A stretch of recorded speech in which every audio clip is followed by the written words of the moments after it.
Well, the news is official because James Gunn has confirmed he is indeed directing Superman Legacy. Let's break down his announcement, what he had to say, and why this project appears pretty important to him.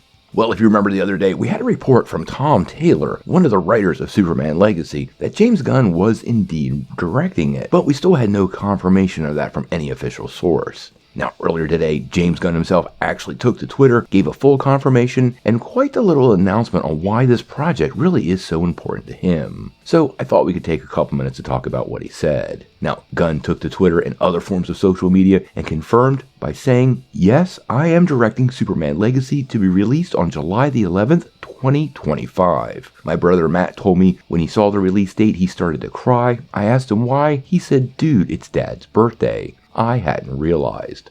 I lost my dad almost 3 years ago. He was my best friend. He didn't understand me as a kid, but he supported my love of comics and my love of film, and I wouldn't be making the movies now without him. It has been a long road to this point. I was offered Superman years ago. I initially said no because I didn't have a way in that felt unique and fun and emotional that gave Superman the dignity he deserves. Then, less than a year ago, I saw a way in many ways centering around Superman's heritage, how both his aristocratic Kryptonian parents and his Kansas farmer parents inform who he is and the choices he makes. So I chose to finally take on writing the script. But I was hesitant to direct, despite the constant pestering by Peter Safran and others to commit. Sorry, Peter.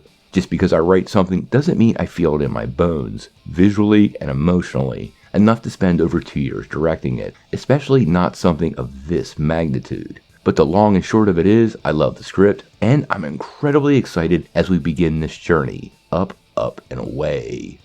Now, I love this announcement from James Gunn, and it really does show how serious he is taking this role. Directing a Superman movie is a monumental task on anybody, and even with Gunn's strong superhero resume, this is something that I'm sure would intimidate almost anyone. Now, I do love the level of emotion he has in this post. Like I always say, passion shows in people's work, and honestly, Gunn knows how to grab emotion out of people in his films, and I'm totally suspecting we're going to get exactly that from this upcoming Superman movie. Now, as Gunn has said in the past, now that we have a director and they have a script, it's time to cast a Superman. And honestly, I'm sure Gunn has a whole litany of ideas already floating around in his head, and I'm thinking it's not going to take very long to finally get that announcement. The movie is pretty far out, releasing over 2 years from today on July the 11th, 2025. But I suspect this project is going to be really high profile, and with Gunn's interaction with fans on social media, I'm expecting this to be one heck of a unique production, giving us insight we don't normally get. Now, what happens next? We're going to have to wait and see. James Gunn really does know how to deliver on emotion when it comes to his characters, and emotionally connecting people to the characters is what builds a successful franchise. There is a really good reason Gunn was able to sell the relationship between a talking tree and a raccoon with a machine gun. He knows how to pull people's heartstrings, and that emotional connection to Superman is what has driven the character for generations, and I suspect will bring new life to the character on screen in ways we've never seen before. But we'll have to wait and see.